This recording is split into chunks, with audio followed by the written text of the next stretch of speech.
Hello, everyone. Welcome into another episode of the Four Quarters podcast powered by Four Quarters Media.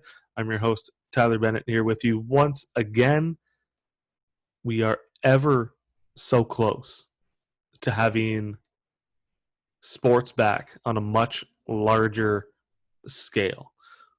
When this comes out, it should be July 23rd, baseball will be back in full swing, starting off their 60-game regular season. A week from now, the NBA returns. I know there's scrimmages that have started already, but the NBA is back. The NHL returns. Their playoff or play-in rounds start August 1st. We're getting there. Slowly, but surely, we're getting there. Episode 16 of the podcast. Fantastic one on tap for this. Caught up with Cape Breton Capers forward Cooper Ward, who is back home in Australia right now. They are much farther ahead than we are in Ontario and Canada, for that matter. He's been playing pickup ball on any court he can outside. He's in gyms, getting workouts in. He had to throw that bit in there to kind of rub it in a little bit. It is what it is. We'll get there eventually. Most of Ontario now is going to be in phase 3 by Friday, July 24th. I'm probably going to continue to live in phase 2 for a bit longer just to see how this all plays out. But it was interesting to hear from Cooper and kind of how Australia handled things in terms of COVID-19 and the pandemic to get them back to where they are now, the state where things are open, their sporting events are back, the pickup games and the runs are packed with people just itching for any sort of basketball competition. So it was interesting to hear how they got to where they are now. And he referenced the wildfires and how that kind of helped plan for how to combat the pandemic and how to essentially shut it down in Australia to get things back to normal much faster. And we looked at his transition from Australia to North America, started at the Combine Academy, and then we talked about how he ended up coming to Canada and Cape Breton University, of all places. And as a Canadian, hearing him talk about seeing snow for the first time is fantastic. I hate the snow. I'm not a winter guy, but it's one of those little things that as Canadians, we see it every year. We're so used to it. We forget that joy or the elation, I guess, that others have when they see it for the first time because it's so different. It's such a weird phenomenon. And to hear him talk about his first snow experience on the East Coast was awesome. That was a ton of fun. And then we looked at some other things that he's got going on at Cape Breton. His first season with the Capers that saw him be named to the AUS All-Rookie team, averaging just shy of 9 points and 7 rebounds a game in a loaded rookie class in the AUS, no less. So the future is very bright for Cooper out at Cape Breton, and he's got some high goals to achieve with the team before his career is over. And they've got an intriguing group this year that, barring any further setbacks, and we have a season come January, a team that could make some noise. And we all know how this year ended in heartbreaking fashion. They've got a bit of a chip on their shoulder. So we'll see how the 2020-21 season plays out for Cooper and the rest of the Capers out at Cape Breton. But with that all said, let's jump right in to episode 16 of the Four Quarters podcast powered by Four Quarters Media. with Cape Breton Capers forward Cooper Ward. Enjoy. All right, so I'm now thrilled to be joined by Cape Breton Capers forward Cooper Ward. Cooper, I want to thank you for taking time out of your day to do this. How are things on your end back home in Australia? Things are good. Everything's starting to get back on track with the COVID. No cases or anything. So yeah, things are looking good for us. It's I think anybody who listens to this that's in Ontario or anywhere in Canada for that matter is going to be envious, jealous, the fact that you can get into a gym. I think that's the big thing that we can't do yet. Yeah, we can, and now they're letting us play like 5-on-5 contact. With like not really, as long as you go through one entrance, come out another, it's pretty simple. But yeah, I mean, we're finally allowed to play 5-on-5, which is what every hooper wants. So right, I think it's good. We've got some places here that you can get into gyms, but it's like group workouts, 6 feet apart, no contact. Yeah. It's not really basketball. It's just kind of training. Like you can't touch anybody for the sake of. Yeah, that's not like, and even with doing that, and like you still got to have like a mimic defender on you or something, and you can't even do that. So it's sort of just like, but I'm glad that in Australia we're past that phase now. So yeah, we're just like they're starting to run competitions and stuff. Like leagues are coming back up and all that kind of stuff. So it's great. It's crazy how different parts of the world handle things differently. Oh, 100%. And I think it's like, because in Australia we obviously have like prime ministers and all that. Yep.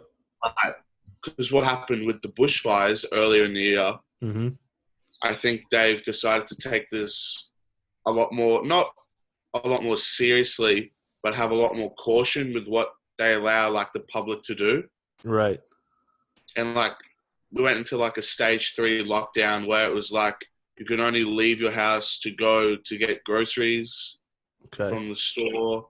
And like half the time there were police everywhere, like checkups where it was like roll your window down and you have to be like, hey, where are you going? And you have to have like proof. Oh. And it was like, I think when I came back, so I came back in March. So in April, it was like, because obviously when I came back, I had to do my 2-week self-isolation, quarantine or whatever. But after that, it was you weren't allowed no more than 1-2 people in your house that didn't live there. Okay. So, I mean, that was okay because I didn't really, I mean, it did suck at first, being away for 9 months and then not being able to see all my mates. But it slowly got to 10 people and 20. And now I think it's up to like 150 indoors. Oh, damn. So, I mean, it's a lot better than some parts. I can tell you that. Yeah, it's like we're in Ontario. We're just getting to 50 indoors is where we're at now. 100 outdoors. Like that's just. I mean, yeah. I mean, outdoors here. Like last night, I went and played. I just went and played some pickup ball down at the local park near my house. And like on any given night, you could have probably up to 100, 150 people there. Really? But like no restrictions or anything like, and that we just play because like now we're allowed to do that. And so it's just, and because there's only like, a couple good places to go. Everybody goes to the ones. And it's just basketball for 3-4 hours nonstop, which is what everyone needs, everyone wants. So right. We're just itching to get back. Yeah. To play. Oh, 100%. It's crazy. Like I'm at the point now, like we've been inside for so long. It's the little things. Like I'm just anxious. I just want to get out and just do something. Like I'm at the point now, I cut my finger open trying to cut a bun the other day. Like that's the point of quarantine, self-isolation that we're at. I just need to get out. Yes. Just need some. Just need to see someone else. Like my wife is great. She's a saint. Seeing the same face every day. Yeah. You don't really have as many options. Yeah. You're limited. So different face once in a while would be fantastic. That would be, yeah, that's all you could ask for. But how do you, I was going to ask this when you said you have to like, you have like your checkpoints. How do you prove you're going to a grocery store? But that's the weird thing because I never got pulled up. Well, because, I didn't really do the grocery shopping when I came home. Yeah. But when I did go with my mum, we never got stopped. But she said that, like, they usually stop you on the way back. Oh, okay.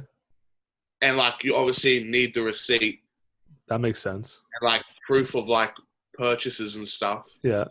Because, like, for instance, say I was going to a shop and, like, say I was going to one of my mates' houses. Yeah. And they pulled me up and I say, hey, like, they go, where are you going? I'm like, oh, I'm just going to get groceries. Mm-hmm. But I don't have anything to prove. It's a fine straight away. Really? Yeah. But, like, also the crazy thing was I was telling all the guys on the team, it was something it was like in some parts of Australia, if you got caught coming back, and if you were in the 2-week isolation, mm-hmm. like, you had to do that, yep. and you got caught, like, leaving your house and stuff, I think in one part of Australia, it was 12 months in jail and, like, a $50,000 fine. It was something ridiculous. Damn. That'd be enough to keep me inside. Oh, I was inside. I wouldn't, if there was that threat of 12 months in prison and $50,000. One, I don't have the money. And two, I don't think I'd last a day in any sort of prison at all. Yeah, well, I never left. I had a hoop out the back, a couple weights, and that was me for 2 weeks. That's all I did. You got to make do with what you have. Yeah. I mean, I got my dogs. Oh, well. As well, That helps. So, I mean, I think people just have to make do with what they have. Right. Yeah. And I think now having all this happen, it's sort of just like, it's a big wake up to, like, everything we take for granted. Right. Like the little, the little things are like, you go to, like, a store or something and you see someone Before, if I saw them, I'd probably, try to avoid them because I don't really like talking in public. But now it's sort of just like, oh, let me say hi. I might not see them again, sort of thing. So, I mean, that's true. There are benefits to being in like quarantine with the COVID. Mm-hmm. But, obviously the bads outweigh the positives. Oh, 100%. But I think as long as we're healthy, I think that's all that matters. But you miss a lot of those. You miss having the opportunity to ignore somebody You miss having that option. Do I want to talk to them? Do I just put my head down and walk right past? You miss having that option. And exactly. There's a lot of people I would walk by, but now I'll be like, I'll think about it and still walk by, but I'll at least give it more of a thought before we ignore them altogether. One question that came in before we get into kind of how you ended up at Cape Breton. It's from one of your teammates, and it was more of a statement than anything else. Can I ask who it was from? I'll say the statement first. I'll let you see if you can figure it out. Okay. The person said to tell you that all the teammates agree that De'Aaron Fox is not the best point guard in the NBA. I can. Well, I'll answer that statement first by saying, not only the team knows this, but I am a huge De'Aaron Fox fan. Okay. Like, what made you such a big fan of Fox of all people? Okay, well, I was in class at high school, and obviously all athletes do this of all sports. Right. Finish all their work for the day, whatever. What do? Hop on YouTube, highlights, mixtapes. That's all I did after I did all my work. This mixtape comes off of De'Aaron Fox. It's like kid scores, I think, 50 points, 10 threes. And I was like, I've never seen this before. Yeah.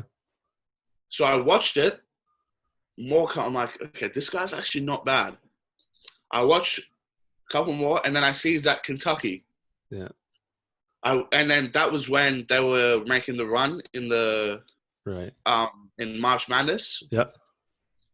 So I watched a couple games there, and I was like, yo, this guy is disgusting.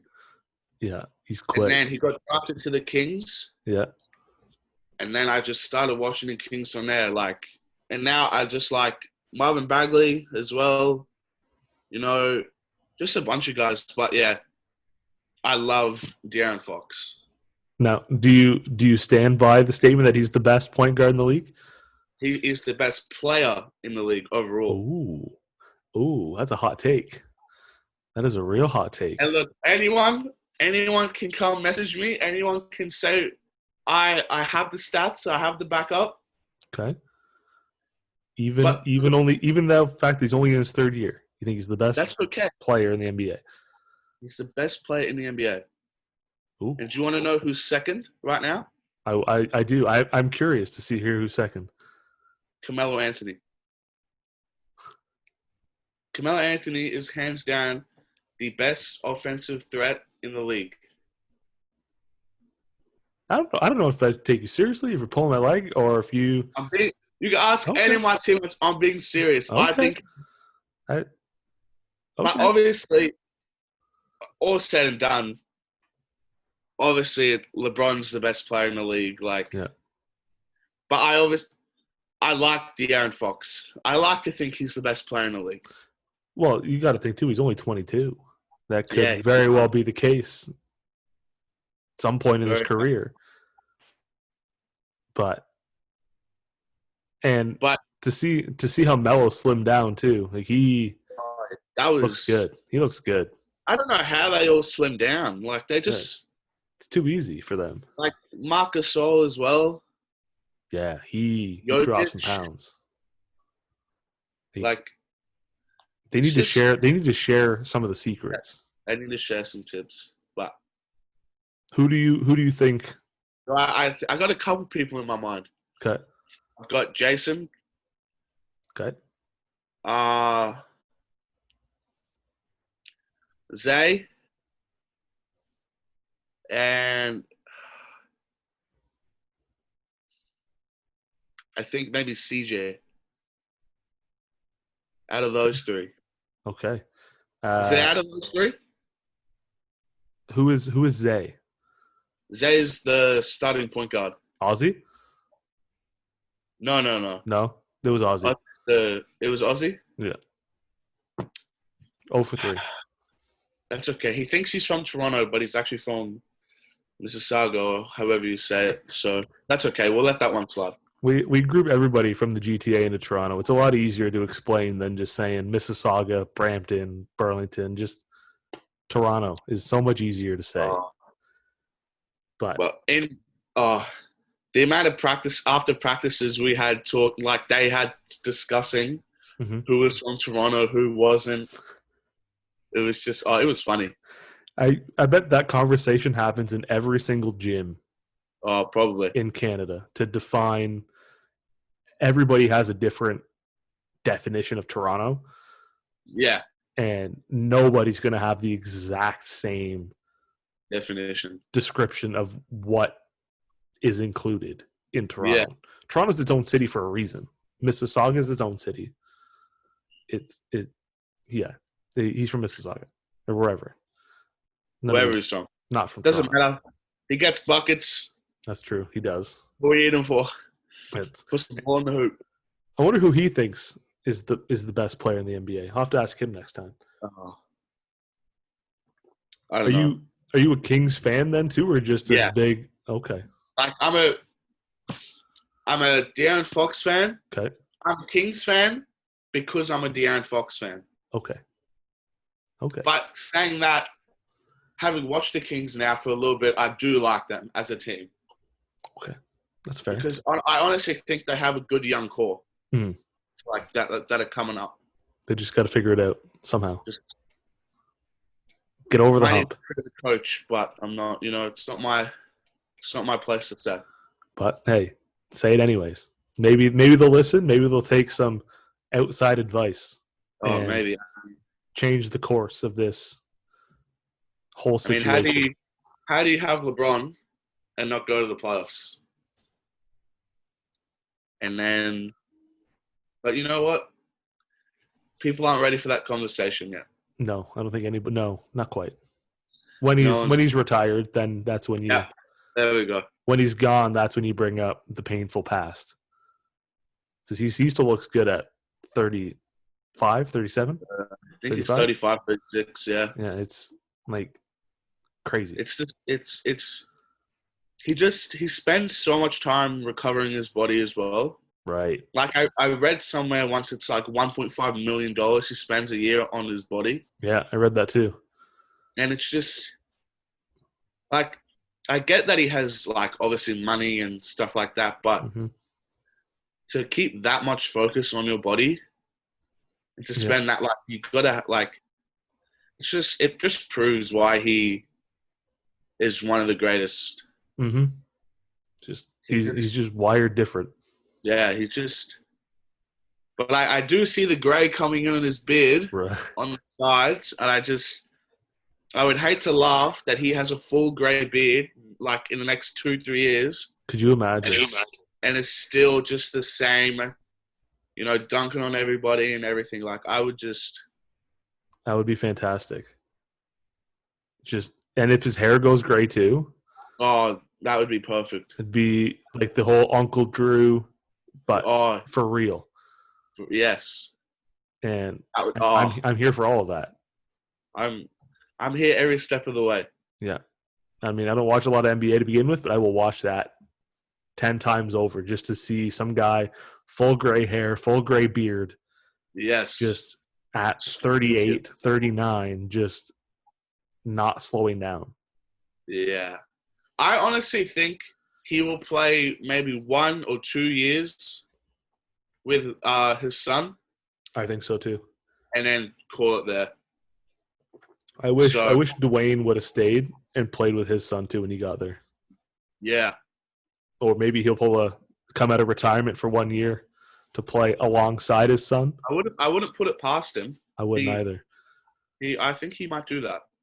Could you imagine you get Dwayne and son versus LeBron and son? And son. That'd be fun. I'd take LeBron. Oh, for sure. For sure. Dwayne's Dwayne, but LeBron is just LeBron. LeBron. And I would take Bronny over Zaire, however you say his name. If they're both in the league, yeah. That'd be cool. That'd be wicked to see both father-son duos. That would be very good. And the ratings would be through the roof. Looking at your career from Australia, coming over to the Combine Academy, which, if I'm not mistaken, is in Lincolnton, North Carolina. Yeah. Okay. Well, I was in Atlanta at the time because I had 2. But I was in Atlanta for a little bit. Then I went to Lincolnton. What was that experience like for you, coming from Australia to the States? At first, like, to be completely honest, it was scary because I just didn't I had just finished high school. Because like our high school year goes from February to November. Really? Okay. Yeah, because like our summers are like right now it's winter. Right. And so, but I had just finished high school, spent time with all my mates and stuff, and then I left January 4th. But it was a wake-up call to me personally. Okay. Because I had always known that because I had been to LA prior, Mm-hmm. like 2 or 3 times before, but only like little 2, 3 week at a time sort Mm-hmm. of thing. Yeah. So now coming to Atlanta, it was good for me because one, it definitely got me prepared for college, 100%. Mm-hmm. But just getting into the way of, okay, wake up at 8 o'clock, work out, have lunch, work out again, have like a little snack or something, lift weights, Jeez.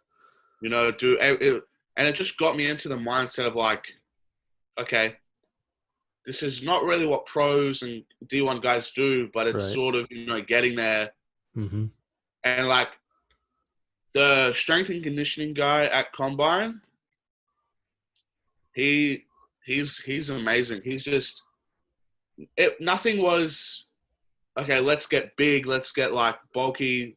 It Mm-hmm. was quick movements, agility, jump high, run faster, Mm-hmm. all that. Like, and it would honestly, I would go back because it was a good experience for me. Okay. What was so obviously it's always a big adjustment going from home to kind of Yeah. living away from home. What was the one thing you missed most about home? Obviously, being out for the first time. Was it what Yeah. was the biggest difference for you that way? I mean, there were a lot of things that I missed, Yeah. but I think I'm just, I mean, obviously, going out with all my mates and Mm-hmm. stuff and just eating, but I think the main thing would probably be have just to be like home cooking, Oh, like yeah. just home meals and stuff like that. Right. Having mom cook for you or whoever cook, like it's so much different than having to Oh cook yeah, for yourself or cafeteria or wherever you have to eat. It's yeah, so much because better. it's just having that, and then to where I had to cook my own food sometimes, which not a problem, Right. but would you ask anyone, would they prefer they cook or their mum or dad? Oh, 100%. Parents Definitely all going to the be the time. parents every single time. Like that's one of the toughest parts of living on your own slash being an adult, deciding what to eat Yeah, and having to cook it yourself. yeah. Like you don't realize how much effort goes into it as a kid until you have to do it yourself. Hate it. It's just coming home from practice. It's like here I'll come home. My dinner if I'm home late from practice, Yeah. my dinner's in the microwave. Just heat it up. Oh, it's right there. Yep. I go, in Atlanta or wherever I was, finish practice. Oh, okay, now I've got to cook for half an hour. It's the last thing you want to do. It's a lot. Like it's But yeah, one thing to press start on a microwave. It's yeah. another thing entirely to have to prep it, cook it, clean up, which is the worst part. I think is the cleanup. Like Oh, it's a struggle. yeah. Shout out to all the moms and dads out there who always have meals ready. 100%. The 100%. real MVPs of training, any sport, anything at And all. I think, always come. They always come prepared. and it's always good. Like I don't. Always good. No matter what. No matter. There could be times where I don't like the food, Yeah. that like how it looks or whatever. Yeah. I take one bite. Oh, it's never bad. No. And then you make something yourself that looks okay, doesn't And it just taste as good. I don't know. I don't know what the ingredient is outside of maybe love, but it doesn't do the same. It doesn't do it justice. From a basketball standpoint, what was the biggest difference for you when you went to combine? I think was playing with guys because here I always because I played outside high school as well, so I was always playing with guys who are 2, 3, 4, sometimes like 7, 8 years older than me. Okay. To now going to combine, playing with guys my age, all have the same goal. Mm-hmm. It was good for me because it was every practice was intense. Okay. Yeah. Like every practice was going at each other's throats. Like because it was basically you're there to get better, Mm-hmm. get an offer, and go. Yeah. Because everyone there, like obviously you had the guys who were sort of just like whatever, things Yeah. will work out for me. But like the guys that really were like, okay, this is it. This is mine. I'm gonna get mine. Mm-hmm. You're gonna get yours. We're all gonna get offers and stuff. And it was just a grind. And that really helped me in the sense of, okay, I always need to bring my A game. Mm-hmm. Always. I can't never have a bad day. You Yeah. know, always on my game. Always, stay sharp and stuff. So just That's a big difference in that. Like, obviously, in Australia, it's the same, like, intensity and stuff. But mm-hmm. playing against, it's a bit different. You ask anyone. Playing against guys that are your age or like 2, 3 years older to Right. them, and then playing against guys that are 8, 9, 10 years older, Mm-hmm. just sort of don't feel the same, Right. like that you do when you're playing with like kids your age. Yeah. So I guess saying that, go to combine, I could be myself, but Mm-hmm. still, Mm-hmm. A game like, and it was good because there were guys there that went D1, Okay. like to like a top 10 D1 JUCO. Okay. Like, so there were guys there that could play. Yeah. So it wasn't like I was versing guys who were just there. Yeah. Like I was versing guys that actually had like interests, offers, and stuff. It's good to be, like you said, be around those type of guys all the time because, like you said, it forces you to be Oh ready at every day to be ready. Because one day you're not, they'll yeah, cook you. You're done, and you tie in like the guys doing weights and building your agility and everything else, and not building you for sheer muscle. It kind of got you into that college rhythm, college mindset yeah. of just every day getting better and just being ready. Because if you're one day you're not ready, it's not going to be pretty. Oh, that happened to me more times than I'd like to admit. Where I came to practice and I wasn't really feeling it, but Yeah. I still tried to. But just the guy ahead of me was like, I can see that you're not ready. Yeah. Let me go at you. Happened to me a couple of times, more than I'd like to admit. But you know what? That happens. So It happens to everybody. yep, just gonna move on. There's some days where you just don't want to do it, don't have the energy, motivation, whatever. It's going to happen regardless. Like I've been there with hockey, and like you have an off day, and I was defense. Guys just it was too easy. It was way too easy, and I just couldn't do anything about it for whatever reason.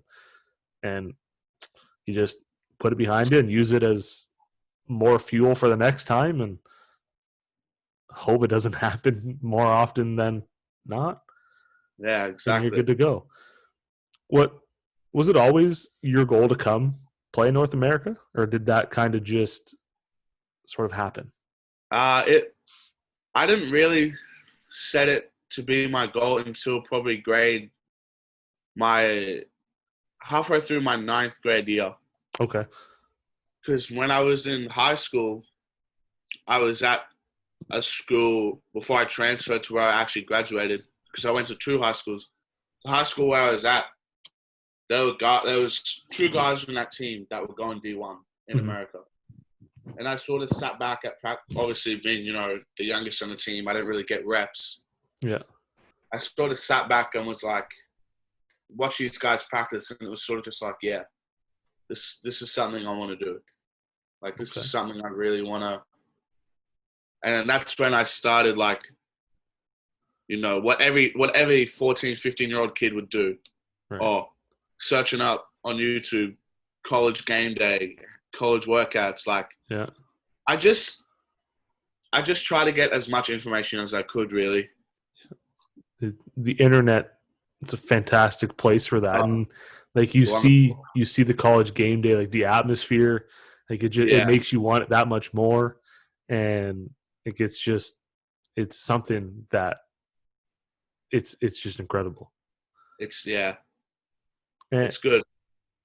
was your goal, because how'd you end up at Cape Breton, I guess is the end of the question. Because like you said, with guys at Combine going D1 or JUCO, what have you, how did you end up at Cape Breton?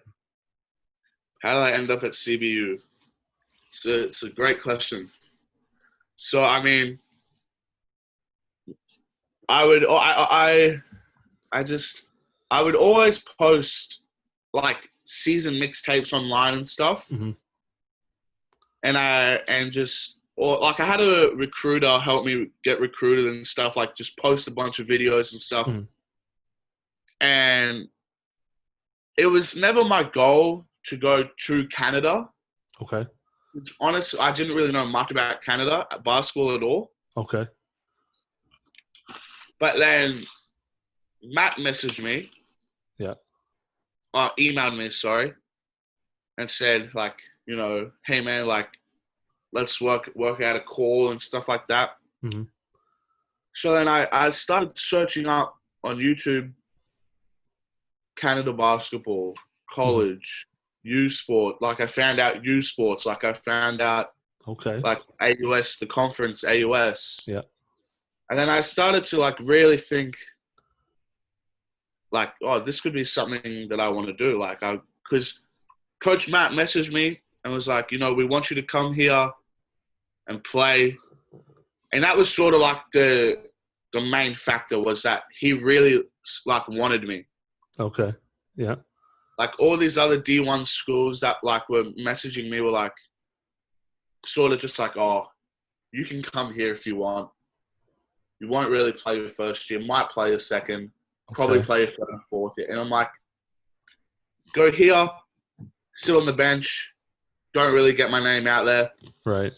Go here, I'm going to play. You know, I was looking at highlights from the past season. You know, guys look good. Mm-hmm. You know, you've got Paul Watson. Yeah.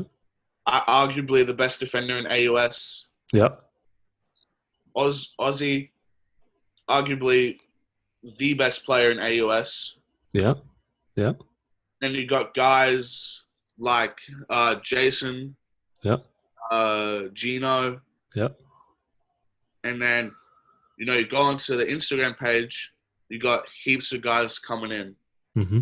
So it just seemed like Matt was really set on a winning culture and just everything I was looking for. So I was actually in North Carolina when I committed. Okay. I rang Matt up and I was like, hey, coach, like, I spoke to my mum about it and everything, and I was like, you know what? Let's do this. I'm all in. And then we just went from there. And the rest is history, as they say. Yep, the rest will be history. A couple AUS championships coming. I like it. It's national championships as well. You know, we're ready for it. The sky's the limit for Cape Breton. The sky is the limit. It's always interesting to hear like how people discover like U Sports and AUS and whatever, because outside of Canada, and you can argue even in Canada for that matter, people don't know a lot about it. Yeah. And once you look it up and you see what there is, and like you said, like it's one thing to have schools say you might play, like come if you want. It's another thing entirely to have somebody say, we want you to come. Like we want you to be a part of this. Yeah, culture. It's like the old saying where it's like, do you want me to come, or are you just saying you want me to come? Mm-hmm. Yeah. And that's that. Like I said, that was one of the main factors that me and my family spoke about and like all my close like mentors and stuff were like, "You're gonna go there and you're gonna play." Yeah. So, and that's what happened. I played. I think I averaged 15 minutes a game. Yeah. Something like that. And obviously, I was injured my first couple games. Yeah. Because I had rolled it previously. Okay. But after that, like it was good because I got minutes. I got reps under my belt. Mm-hmm. And I'm looking to do a massive jump from my first year to my second year because that's like the biggest time. That's like where the biggest improvements are. Right. And like you said, like first year, like you averaged like 9 points, 6.5 rebounds, and all rookie team in the AUS, which had its share of talented rookies. That's no slouch. Like that's big. And like you said, like 15 minutes a game, average out over 40. That's a good line for first year. And the only way to get your name out there is if you play. Yeah. And first years in the States don't play a lot unless you're a top 25, top 50 guy. Yeah. You might even see the 4 till third year. And 2 years of your career already gone for what? Not really playing. So yeah, no motivation to really get better because you don't know if you're going to play or not when your chance is coming. Yeah, but you come here, year one, right out of the gate, ready to go. And you mentioned like the year 1 to year 2, that's the big jump. It sucks that COVID has delayed it. Yeah. But who knows? Hopefully, well, I'm not going to say hopefully, there will be a season come January. Yeah. Fans or no fans, probably no fans, but that's okay. That's where you pick up and go. Exactly, because even like you said, no fans, all fans. Like if they're fans or no, it doesn't really matter. No, because our team, our coaching staff, we have a goal, and it doesn't matter if there are people that obviously you'd like people to watch. Obviously. For sure, yeah. But at the end of the day, if we win a championship, it's not going to say in the record in where it posted how many fans are at the game. No, it's just going to have CBU, the year, and that's it. Yep. The only spot you see fans is on a box score, and even then, it's wrong half the time. Now, yes. When there's a season, if there's no fans, would you want them to pump in crowd noise or no? See, I'm glad you asked that because back here home when they play rugby league, at first they want to allow fans and they put music, they put fan noise in the speakers and stuff.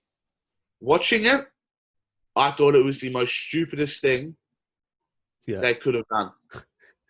But that's different to them being on the actual court playing. But I personally would say no. Okay. Because it's like pickup, like it's like practice, right? Right. You can hear everyone talking. Yeah. You can hear guys on the sideline talking smack, coaches talking smack. Yeah. Everyone's talking, and it's good. So I think personally, I wouldn't want sound. No. I think I'm with you. Besides music and stuff, like warm-ups and all that kind of stuff. Yeah. But when we play, you can hear everything. And so if they're going to have no fans, I wouldn't want them to pump in like music and during a game. Let it, like, once warm-ups are done, like no music, have music in timeouts or whatever. But like when the game's on, just let it be raw. Essentially, just you would see a different side of any sport that you haven't seen before. Mics are going to be hot. You're going to hear some things that you wouldn't normally hear. Might not be because safe for work, but that's okay. because you got to think when players play, Mhm. there's obviously in any sport. But say, for instance, there's a foul and we're all lining up to go to the free throws and stuff. Yeah. With a crowd and stuff, you're not going to hear it. But on the court, there's always people talking. Yeah. Always people talking. And without the crowd, and obviously guys talking smack, it's going to be both sides, right? Oh, right. It's not going to be it's not going to be people in the crowd going, "Oh, you can't say that. You can't say that."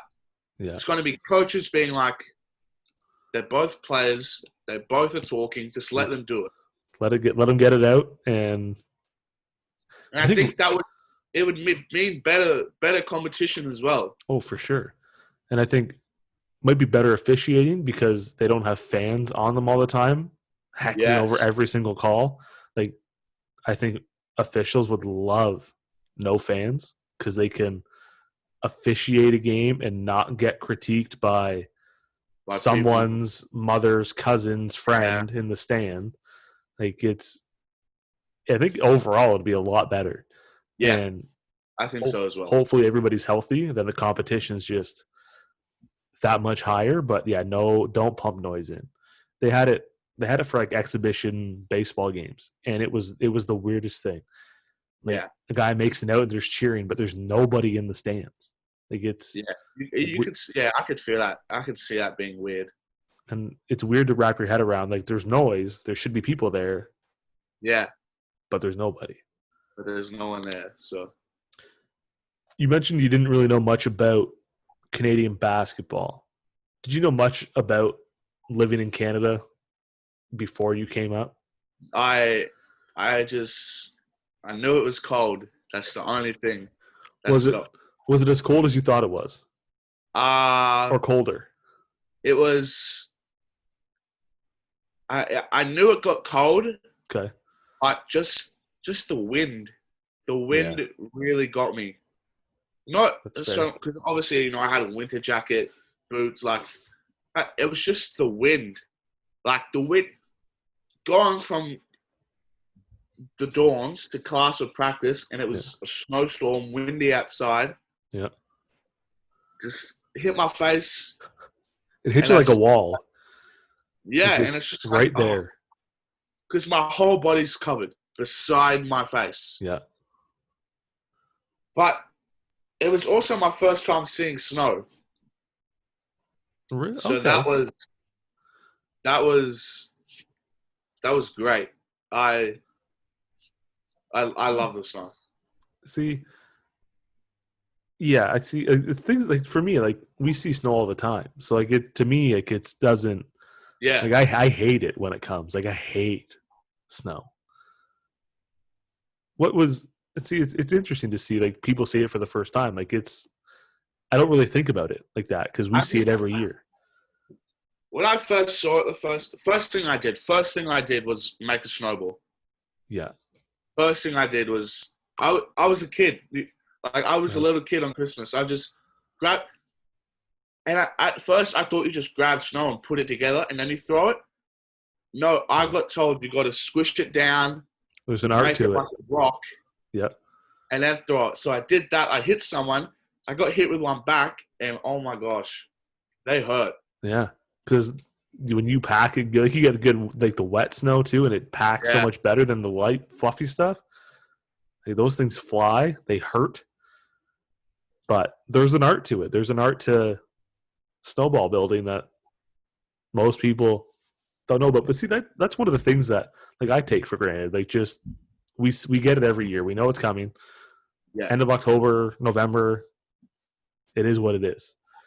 Like, just you just take it for granted. Like, I don't. It's gonna make me think next time that it comes out. Like, I'm gonna throw a snowball at somebody. Like, I'll probably hit my wife and I'll get in trouble for it. But I mean, I take my chances, I guess. But just like little things like that, like, you don't think twice about it when you see it every year. That's like for me here. Like half my teammates are like, um, oh, kangaroos. Yeah. I'm like, I see kangaroo every day, Okay. and they just go, "Oh, really? Like, what do they like? Like, do they actually fight you and stuff like that?" But and like koalas, like, Yeah. and people. Oh, I think I got asked this every single day while I was at CBU. Am I afraid of spiders? I got Okay. that question so much Yeah. because spiders are like, yeah, there's some in my room right now, but like, Really? it's just oblivious to me. It's like, oh, okay, well, I don't hurt him, I don't bother him, he's not going to bother me. That's that's valid. So See, it's sort of just like, yeah, well, I think if we went over there to Australia and we saw a kangaroo, it would probably be like you seeing snow. Like we would just oh, yeah, stop everything. Obviously, you can't pick up a kangaroo and throw it, no, but like we would just everything stop for that. and stare, like Yeah, photos.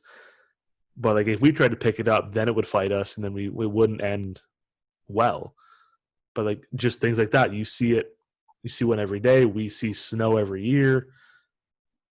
If I saw a koala in like a natural habitat, I would. That would be fantastic.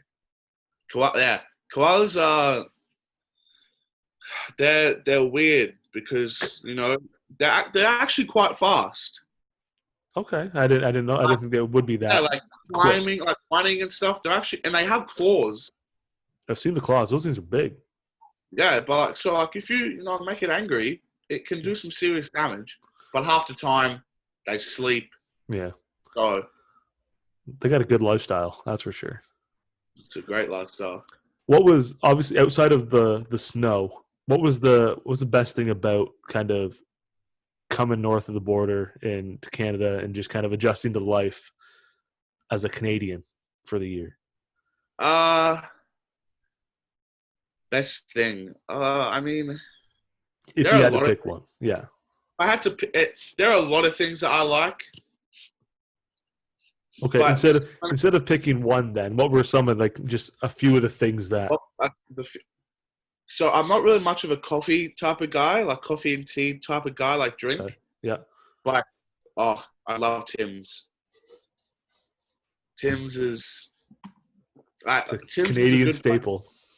It's um just honestly hearing the different types of accents that people had. Okay, Like obviously, me talking to you, I obviously have an accent, and you talking to me, I think you have the accent. okay, So it's sort of just like, yeah, and then honestly, probably just studying in a whole different country okay. and driving on the other side of the road.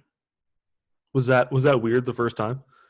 Yeah, very weird. Yeah, Because the driver's seat is on where the the passenger other is. side of the road. Yeah, Yeah. And like, I mean, that's probably it. Like that's, I think those are the only like major differences. And just, actually, because in Canada you guys have like provinces and yeah. well, we have like states. Yeah, Okay, so it was kind of different to like adjust to like where I actually was. Like when right. people ask, Yeah. they'd be like, oh, where you like when we go road trips and stuff, they'd be like, oh, where you guys from? I would say at first I'd say Nova Scotia, Oh, and then they would be like, oh, that's where we are now. And I was like, hang on, I was just there. And then realizing that was the whole province. yeah.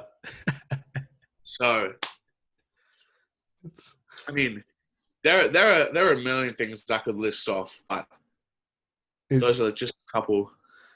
Tim Hortons is a staple, and Yes. like I don't do coffee, I don't do tea at all. Like anything hot, can't do it. No, neither But can I. just Timmy's is like that's Canada. I think it's and I lived out west in Alberta for 2 years, and I worked at a golf course, and you mentioned the accents. I had people out there tell me I was from South Africa, Kiwi. It was American, but nobody ever said Ontario accent. Yeah. Like to me, it just sounds normal, but I don't know. Like I had a lady who was convinced that I was from South Africa, even when I told her from London, Ontario, born and raised. No, no, no.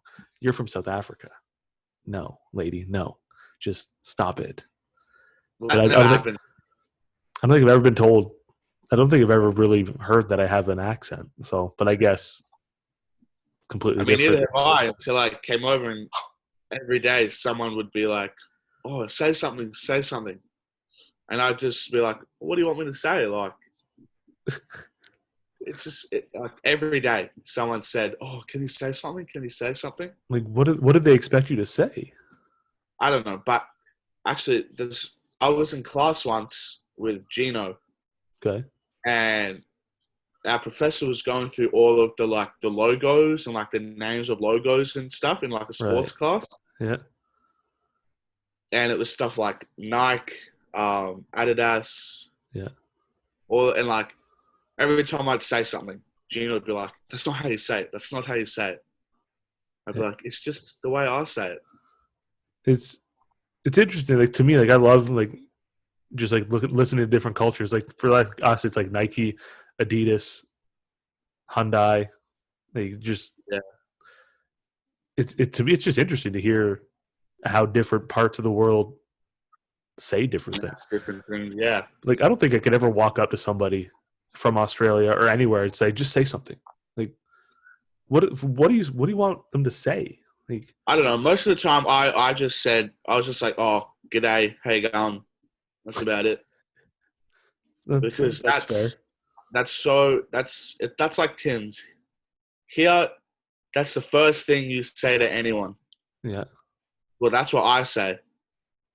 Yeah. Just be like, "Oh, g'day, mate. How you going?" Yeah, not too bad.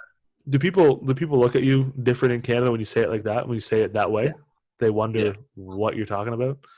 Yeah, I mean, some people are like, "Oh my gosh, wow," and some people are just like, "What are you saying?" Yeah. What does that mean? Like, what are Yeah. like what? So we had a couple of Aussies, couple from England, and a guy from New Zealand too. When I worked at West, and like just the different greetings. And the more I was around it, the more I started saying it, and I was like, "Oh, damn!" And the one thing I still say now, I don't know why, is too easy. It's stuck with me no matter what, and I'll say it to my wife too, and she's like, "What are you talking about?" I say that a lot as well.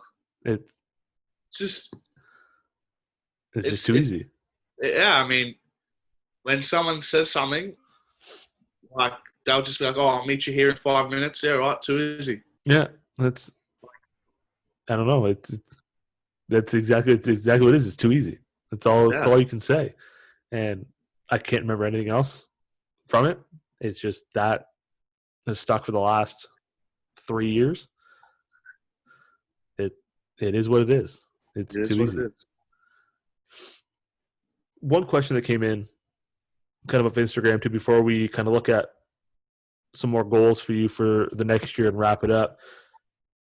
Obviously, moving from Australia to the States and then from the States to Canada has come with its hurdles at points, I'm sure. Yeah. Someone asked, what kept you motivated when things didn't go as well as you may have hoped?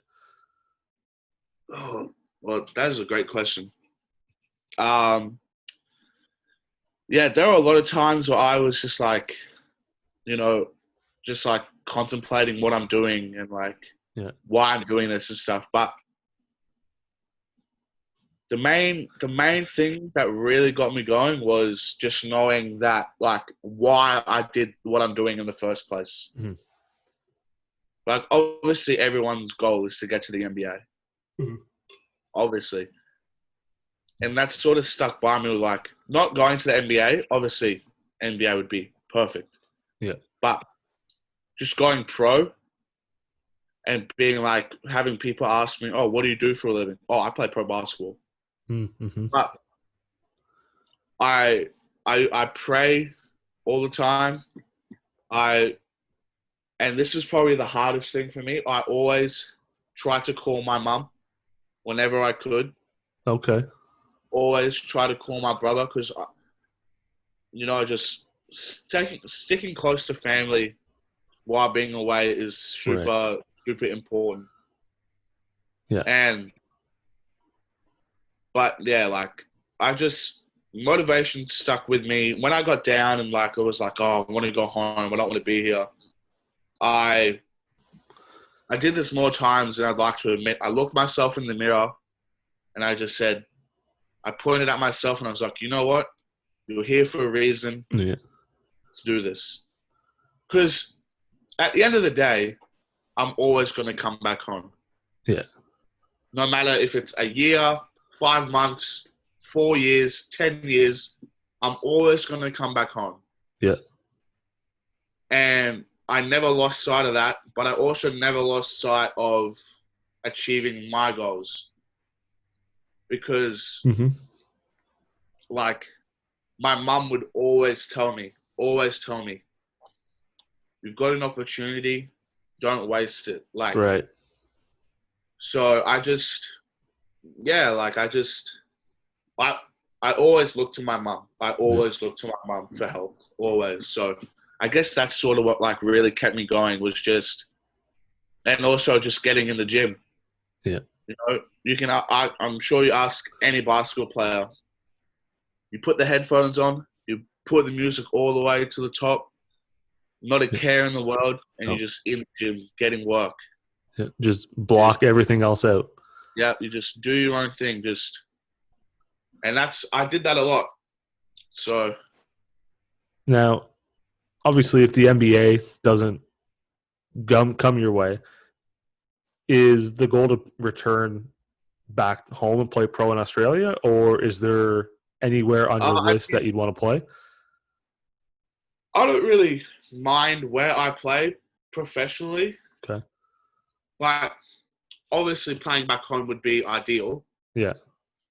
Because, play back home, it'd be easy for me. Yeah. But, yeah, just wherever the game takes you. Honestly, wherever I get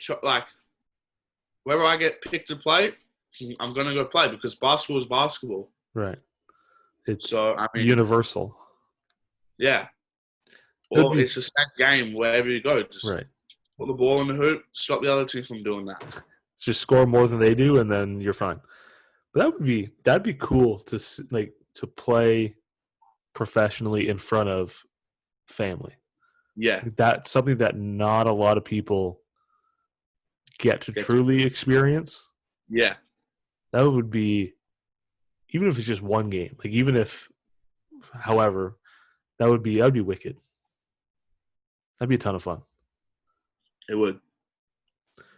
You mentioned, obviously, the goals are championships, AUS, nationals, what have you. What's been your focus to kind of make that jump from year 1 to year 2 and try to take one step closer to achieving those goals that you guys have as a team? Well, personally, for me, it's I'm trying to the main thing I feel like for me, looking back on how I played was I need to become more of a perimeter threat. Okay. So that's like catch and shoot threes, being more versatile on the fast break. And then that's just, and because obviously, I've got the post game, I can kick it out. Basically, screens, pop, pick, roll, and just having more of a 3-point game sort of thing. Okay. So I can shoot it.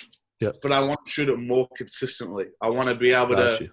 be like, when I get the ball, I want to be a threat. Like, I want to, no matter where I am on the court, I want to be a threat. I want to, like, if that means having a double team when I drive, I'll kick it out, you know? Mm-hmm. But I think defensively as well, I just got to get quicker. That's my main thing. Just being able to guard like 2 through 5. Mm-hmm. Like if I switch on someone, you know, being able to contain my man. Yeah.